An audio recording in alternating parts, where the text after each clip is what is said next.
Show and tell time, baby. Do, do, do, do, do, do, do. Hey, I just came up with that. I know. The top of that. That was professional.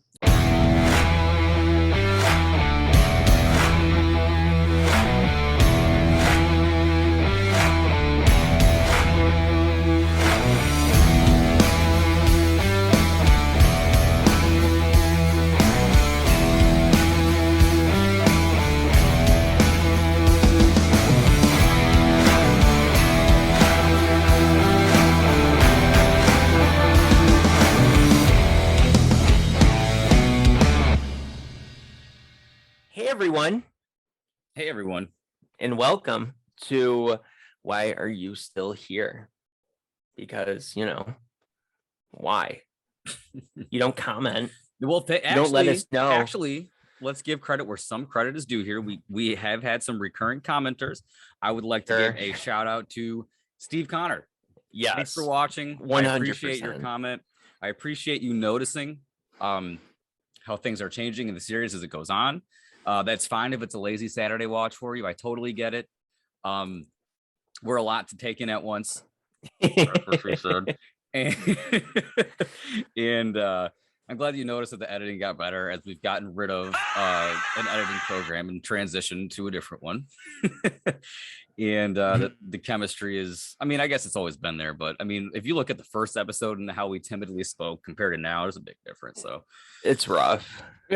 Yeah. I don't have the balls to go back and look at it. I don't want to. It's been a while. I'll have to check it out. I just know it's pretty rough. So Today we do have another nostalgic topic. It's going to be a spin off of Brandon's first thumbnail that he made by himself of 90s nostalgia. I'm correct. That was your first thumbnail. I believe so. It wasn't. There was not really any editing that went into that, though. That was, like those the photos, that real pictures. Yeah. So even though, yes, So, well, my point is, let's thank Brandon for his thumbnails. All right. And my second point is, we did talk about the 90s. It's when we were born. And while we did grow up in the 90s, we have spent the majority of our lives in the 2000s. And then leading up till now, there's a time period that I didn't know had a name. And it's not nautical, people. It's naughty. It's not bad. It's the Noughties nostalgia. It's apparently a British nostalgia term. No, 2000 to 2009. That is what it means, but it's not a British term. You said it's mostly associated with British. When I was digging through my box, looking for Noughties memorabilia.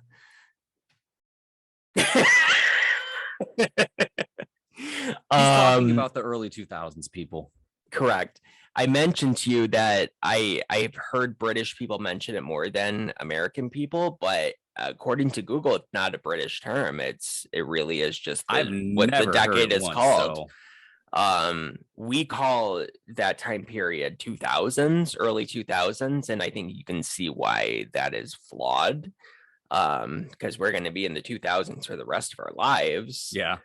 In the next 1,000 years, you know what I mean? So it is very flawed, and thank goodness they came up with something else. And what it actually comes from is the word "not," which means 00. So Noughties is the 00s. So 00 2000 until 09 2009. So if you didn't know that, then you learned something. And yeah, exactly. So after that long-winded explanation, it's the Noughties. It is the 2000. It's 2009. So exactly, we're gonna have to talk about that. Being nostalgic people that we are, and nostalgia for everything. Brandon doesn't like the early 2000s, or at least he claims to me quite a bit, or it makes it seem like he doesn't.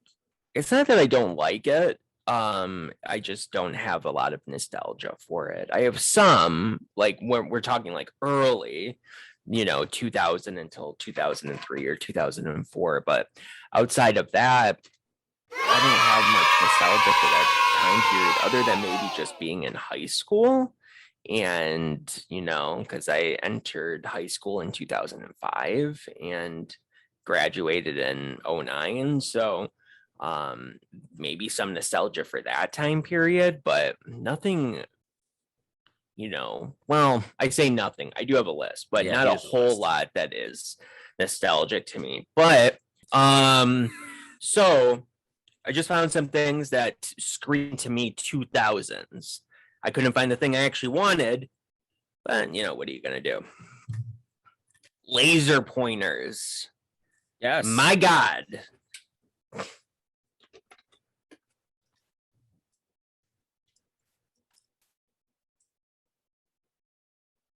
Oh.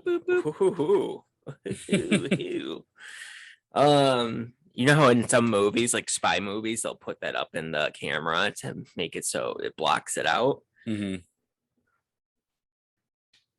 Spy Kids. Anyway, early 2000s. Brandon loves it. It's funny that you mentioned Spy Kids because I have a Spy Kids toy here. Is it really like from Spy Kids? It really is. Yeah. Oh, that's perfect It's timing. a toy. It's a toy that came from, like, I can't remember if it was Burger King or McDonald's.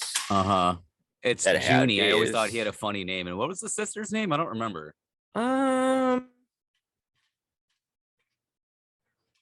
I don't know.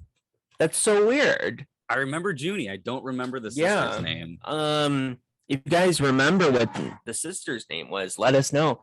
I know Alexa Vega is the. I was gonna say Alexa Vega, but that's an actress.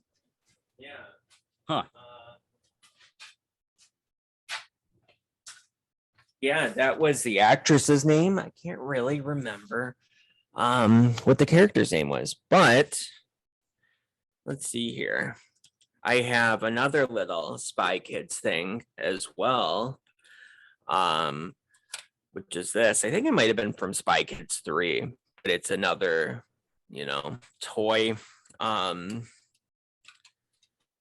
It's supposed to be like a sort of a spy kind of dealio. There's a mirror on the side so you can look behind you, I guess. And I guess this is supposed to be binoculars. I really don't know.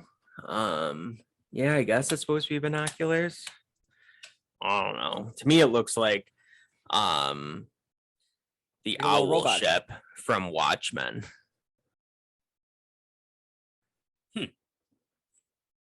Archie. So, but so there's that. Tic Tac Silvers. That was something. Which also made me. I wouldn't have ever remembered that was a thing that you not have Tic Tac Silvers. Do you remember sour Altoids? Yes. I mean, I don't like sour things. We've mentioned that, but they don't exist anymore. They haven't for years. It was a strictly. I'm going to be honest. I haven't seen anybody pop an Altoid in forever. The last time I ever saw an Altoids can was like in 2009. Well, they have Altoids. Yeah. They said they'll never not have Altoids. Mints, but specifically the sour Altoids was a 2000s. But I'm saying that the last time I remember seeing an Altoids can was like in high school when your stupid stoner friend puts a joint in there or something. Oh, interesting. Yeah, like I haven't seen like I know I must have seen it at like the gas station or something, but just never paid it any mind. Yeah. Anyway, sour Altoids gone. Tech decks. Yeah, kind of. This one is called the fingerboard, and it was a toy from Taco Bell. Mm-hmm. Do you remember Beyblades from the early 2000s? A little bit. Sounds a little bit familiar. It was basically like a spinning top, and it had like a long thing, and you pull it, and it would just spin, and then you would put it in like a plastic arena, and then you and your friends would battle the Beyblades together. And I remember they banned them from school. With the Pokemon cards too. Yeah. So, Beyblades. Excuse me for a second. I gotta make a call. Whoa! I think, bro, can you show that? I had that same fucking phone. Really? And it was in such bad shape before I got rid of it because the plastic is so brittle on it. I have all of my flip phones. Wow. For over the years. This was just one that was around so I could grab it. Wow. Yeah, had a badass camera. I saw the blue and the Motorola, and it's like, dude, wow. You know, I remember my cousin, he was more well-to-do than my family was, and then had like a flip phone with one of the first selfie cameras ever. So like you flip the phone up. Yeah. And the camera is in the hinge, and then you could switch it back or forward. Interesting. Yeah. Well, I'll find something like that or something similar. Technology. I mean, I've only ever seen it in that one phone. So interesting. There's also the Motorola Razr, which was like the thing back in the day. I never had one. I wasn't cool enough. And then they brought them back. In a really in a bad way. It's not even the same thing. Yeah, no, it's not. So. This is probably the most 2000s thing in all of existence. Everybody had these, you know, dangling around their wrist. This is actually a bracelet. I mean, why wouldn't you want to have a bike chain around your wrist? Right. Edgy. Why wouldn't you? Yeah. Okay. Old Navy mix. I think so. So Brandon and I are like the only two people that like admit that we like Old Navy. Everyone makes fun of it. Like Old Navy was huge back in the day. And I mean, back in the day, you couldn't have 1 4th of July without the Old Navy patriotic t-shirts everywhere. And nowadays, I know what those are. What? The Old Navy 4th of July sales? I mean, nowadays people wouldn't be caught dead wearing an American flag because everybody hates America. But back in the day, Old Navy had an insane patriotic lineup, man. Huh. My sister was really big into Old Navy. So well, see, Old Navy is cool because it's owned by Gap. So some of their more expensive stuff is basically just Gap stuff. Although, as I said to Brandon last night, their prices are getting exorbitantly annoying. So, whatever. Yeah, they are. Sims Online, anybody? Got some Sims Online bucks right here. All right. So, if we're going to make a little transition here, talking about video games, because I knew that was going to... There's no transition as of yet. Okay. I do have the Sims as a bullet point. I'm just still doing show and tell. That's fine. This is portable gaming perfection of 2000 to 2004. Really? Yep. Really? Yep. It's an 18-year-old console. Ridiculous. Wow. Yep. And this was 2000. And it still remains virtually unchanged. Yes. This day. So if we look, there's the 3DS, but yeah. So this is 3DS XL. And as you can see, that's a badass console. Why do you have these shoved all together in a bag? Because I have so many games and consoles that I have to have a way to organize them and figure out where they are when I need them. So like this is my portables with their chargers and some of the games and stuff. God, that's a nightmare for somebody like me. It truly is a nightmare. If we're gonna look at some games here, another thing of the 2000s was movie license games were huge. Yeah. This in particular, may be, as I said, Fester's Quest, one of the worst games I've ever played. So is this. Yeah. This version, because there are really good versions of Toy Story 2. This is not one of them. Really bad. For sure. And it's actually, if you notice, this is for the original Game Boy as well. This is one of those games where it was Game Boy Color. Like. Actually, it would say Game Boy Color, and this lip right here wouldn't be recessed, it would be outward. They have games that were compatible on Game Boy Color and Game Boy, and then Game Boy Color exclusive games. And I'm sure you don't remember it like that, because I didn't either until I watched some more videos on it. I'm like, huh, that's the way it worked. It's weird. I'll show you some things about it at some point. Interesting. Yes. Yeah, we'll get into video games more in a moment. But here, I'll show you one last thing because we're talking about the DS, and this is it just beat out the Noughties by 2 years. Still 3DS. Oh, do you remember this one? 2011 3DS came out. 2DS, and this is the Legend of Zelda edition. It's colored like Link, like Link's tunic. Awesome. I love 2DS. You know what's funny is the 90s episode was nearly impossible to do because Lucas kept chiming in on like, this. We got to talk about Tony Hawk's Pro Skater 3. Oh, and so good. Everything he threw out there was a 2000s reference. Oh. Now, I thought once we get into the 2000s, we're golden because that's the only references this guy has. And then he throws out 2011 references. So you know what?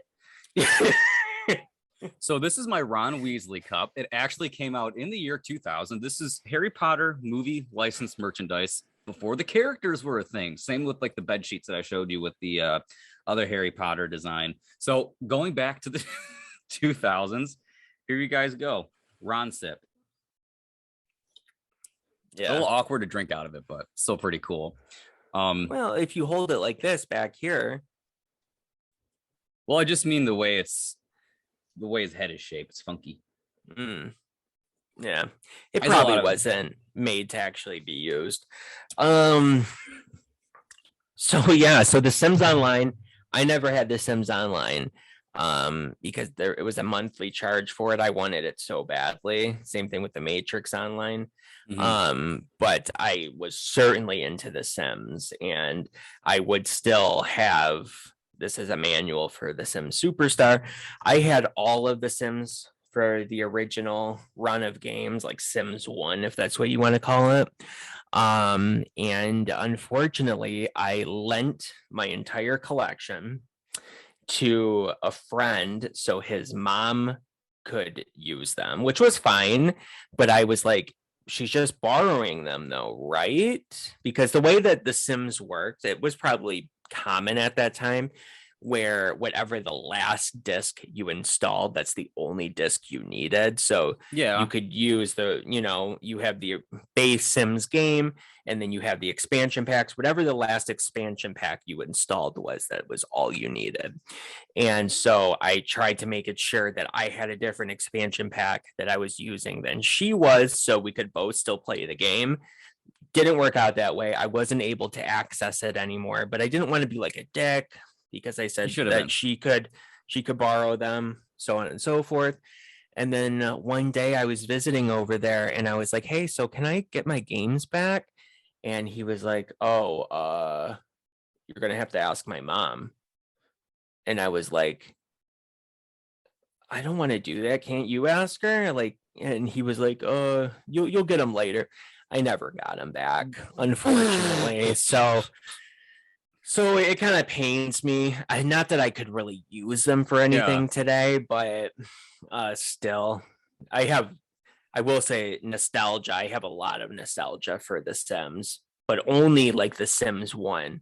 When it gets into the Sims 2, 3, 4, no, you're talking. but... So I think it's also to be noted that Brandon's talking about the PC version of Sims specifically. Yeah. Because we did talk about, it's like 8 months ago. It was in the summertime of last year. You were talking about The Sims, and I'm like, oh, just go on eBay. You can get it for the PS2. And you said you didn't want that version. You had to get it. Yeah, I mean, PC. We don't even have to explain it to the people. They know. They're smart. Just basically, to sum it up, I was talking about The Sims, which when you say The Sims, you're automatically talking about the computer version. Exactly. And then this guy goes, we'll get it on PS2. Well, because you told me you didn't have a PC to play it on, and I said you could. Yeah. So basically, Lucas thought it was the same game. So for anybody out there that's in the realm of the Sims, you know that it's night and day difference, the console version and the PC version. And even now, where consoles basically are PCs, if not better than your standard PC, I still think the Sims 4 for PS5 and the Sims 4 for PC are still two completely different games, I think. I could be wrong about that. I never really tested out the waters on that. Mm-hmm. So are we in the video game portion right now? Are we gonna kind of riff off that? No, we will be though. Okay, then let them. But I wanted to show that portion. though, since we're talking about The Sims. So that was a Game Boy Advance game. The Sims busting out. That was a trash game. But let's see here. I think I'm almost done with show and tell. These were my CD case holder at that time. Gosh. I don't think I really have any. Is that a book or is it just a okay? Ooh. LFO. Jeez. That's funny. Yeah, I used to have like the soundtrack to this would have been really helpful for the 90s stuff or the music or anything. Read it. Is that Britney Spear? Yeah. Oh, it's the Oops, I Did It Again album. Yeah, exactly. The one that you specifically mentioned. Yep. It was the only album I ever had by her.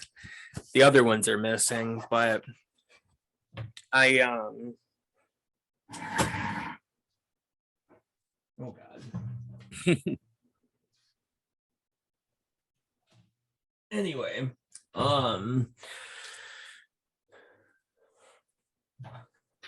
I lost my train of thought, but I used to listen to the Scary Movie soundtrack all the time. There's some good songs on there. I wish I still had that too, because there's a song by a band called Radford called Stay, which was really cool. I'm on a rocket ship. Don't know if I can stop. Don't ask me why. Don't get back. Enjoy the ride, because I'm a spaceman. Yeah, like that was a cool song. And that's like the one song from that entire soundtrack that I can't find on Apple Music. And what's even funnier is the band Radford came up with a newer song called Stay in like 2018, and it's not the same song at all. I've never heard makes of that. It even harder. Not song I'm saying I've never heard of a band coming up with the same thing twice. Yeah, it's so weird. Weird. But if whatever. So the hunt goes on for Radford Stay. If anybody out there knows how I can get my hands on it, let me know. Something called Coca-Cola Black was a thing, which is funny because this is actually coffee and Coke mix, which obviously we know that this is something we have again. It's just not called Coke Black, but so there is that. We have EB Games Edge Card. That's what I still call the GameStop. I always called it the Edge Card. I know. This day. Yeah, I know you do. Even though it's a power-up rewards. So the Edge Card back in the day used to be such a good deal. Because if you guys remember, it was 20% off used games and 20% more for a trade-in. And that's a really big deal. Yeah. EB Games, it stood for Electronics Boutique, was the only GameStop competitor really that lasted before they got bought out. Funko Land, like we said, from the 90s into the early 2000s, but it was bought out really quickly by Game Slut. So it's nice to see EB Games. The one thing that I don't miss about EB Games, and I don't know why they did it, and I always thought it was fucking stupid, but on their used games, it would be a huge circle that was slapped in like the middle, like where you would open it up. And it was just like on either, we'll put a picture of it up online here for you. And it was just awful, but EB Games always had better prices than GameStop. And I remember getting so many N64 games at like their clearance. I remember getting Paper Mario for like $10. Now that game is probably like almost $100. So at least. Yeah. Yep. There is a little UMD PSP sample disc that I came across. So the UMD sample disc was bundled in with the PSP. PSP came out in 2005. And UMD was Sony's proprietary format, only lasted for that console. But the disc just goes to show the era that it's in, because I thought that shit was the future, man. I knew it wasn't. as I've said so many times Have on I here, shown I you never my had a good experience with the PSP. So I have an opposite. I fucking love the PSP. I don't know if I ever showed That makes you. one. You're right. I'm like probably like the only person in the world. But here's my UMD PSP movie collection that just screams 2000s. If you want to take a look. How do you say I'm holding $2 in my hand without actually saying it? Remember this one, Lords of Dogtown? I remember it very well. My man Heath Ledger's in that. And it's really funny you say that too, because not one person gives a damn about UMDs. And I remember like 5 years ago, I tried to sell them to Disc Replay, and they wouldn't even look at them. They're like, nope, no thanks. And it's funny too, because Disc Replay has every piece of technology in there, including VHS tapes, and they would not take those. And That's then not hilarious. only that, they have magic. They take trading cards. They won't take. Well, you should though. Trading card. There's a lot of money in trading cards. They also buy and sell steel books, and they keep them in the counter. They don't. It bothers me so much though, because they don't have them in protective cases, and they just have them sitting on the shelf next to each other, and it's just like. Anyway, last two things I want to show. This was my absolute favorite flavor of Mountain Dew ever. It was called Revolution. There was a contest that was going on 2008-ish, I think. And they had 3 different flavors of Mountain Dew for people to vote on. It was Revolution, it was like Supernova, and then it was the one that actually won, which is like a dark blue one. I can't remember what that's called, but probably because that's the one that won, so I don't remember what that was called. But Supernova was decent. The worst one, ironically, was the one that won. And like I said, my favorite was Revolution. And I bought a can of it when you still could, when they were still doing the contest, and I never opened it. This is a full can, which I actually found out the hard way. Which now Brandon is going to be drinking on camera. yeah. I found out the hard way what happens when you keep things that are full. It expands, right? I don't know what it does, but it breaks open, unfortunately. Okay. That has yet to, that I'm aware of. But, you know, the 2000s was a time where things just got a little bit more edgy than the 90s for some reason. So much so that they had an energy drink called cocaine. And not only that, but it was written out in lines of cocaine. Wow. This was also a full can, and it's in a plastic bag now because it broke open.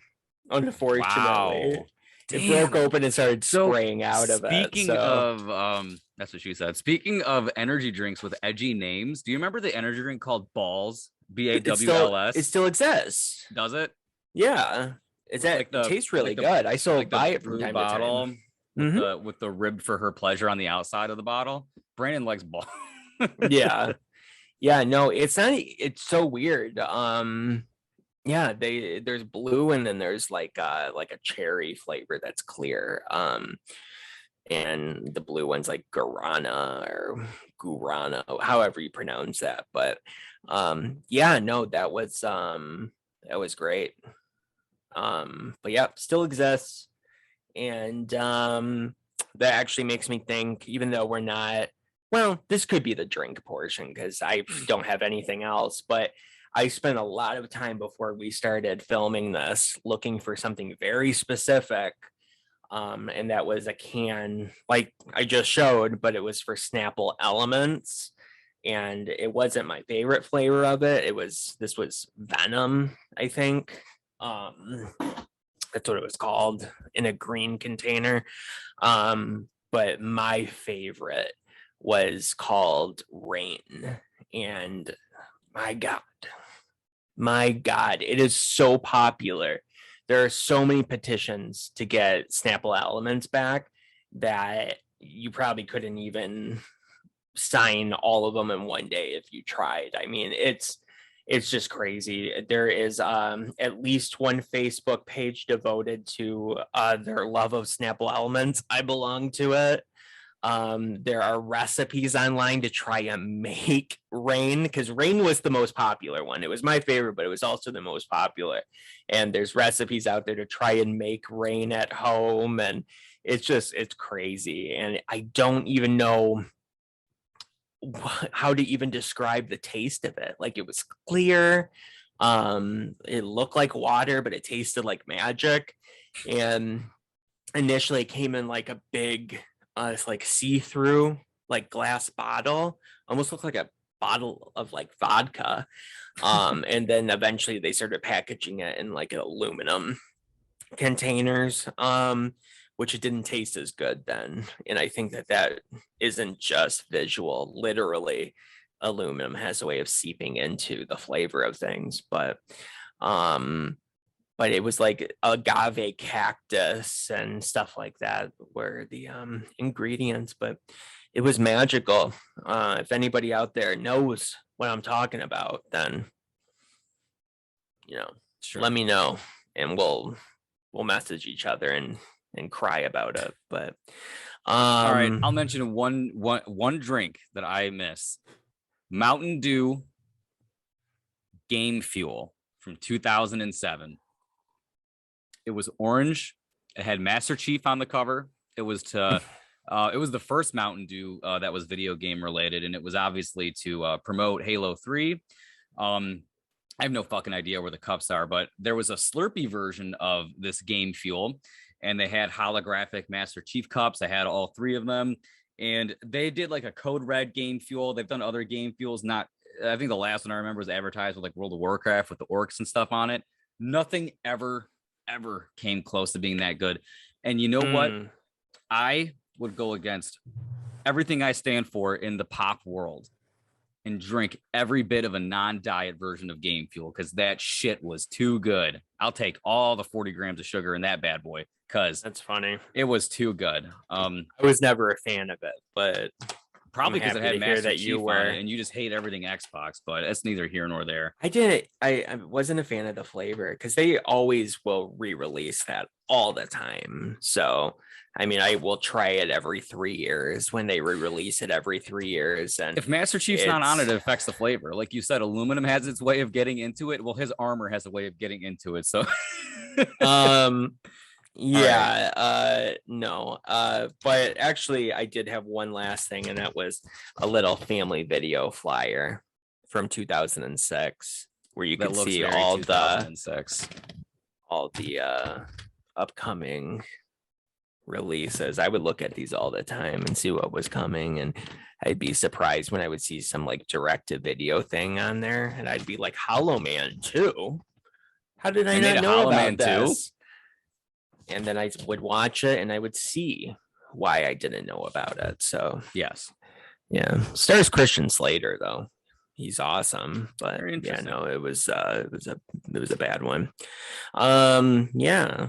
So I definitely covered some subjects in my bullet points, but I got some other good ones as well. You know what? Since I know that this is important to you, I'm gonna jump into one here. It was the golden age of James Bond video games. If you are a James Bond fan, I see you out there, people. And it was just a lot of fun, from Agent Under Fire to,